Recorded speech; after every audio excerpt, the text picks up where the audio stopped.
गर्भवती महिलेच्या मृत्यू प्रकरणी मंगेशकर रुग्णालय दोषी असल्याची माहिती सूत्रांनी दिली आहे। राज्य सरकारच्या दोन्ही अहवालामध्ये मंगेशकर रुग्णालयावर ठपका ठेवण्यात आला अशी देखील माहिती सूत्रांनी दिलेली आहे। काल झालेल्या मंत्रिमंडळ बैठकीमध्ये या संदर्भातला अहवाल सादर झाला।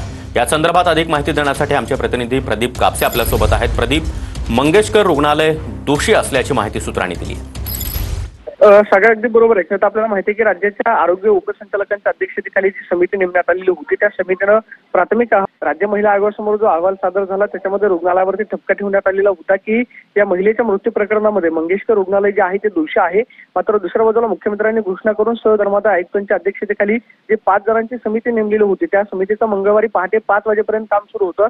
काल मंत्रिमंडळ बैठकीमध्ये मुख्यमंत्र्यांसमोर हा अहवाल जो आहे तो सुद्धा सादर झालेला आहे। मात्र या सुद्धा अहवालामध्ये रुग्णालय दोषी असल्याचा ठपका जो आहे मंगेशकर रुग्णालयावरती ठेवण्यात आलेला आहे। त्यामुळे 2 अहवालामध्ये मंगेशकर रुग्णालय जे आहे ते दोषी असल्याची माहिती सूत्रांकडून मिळते।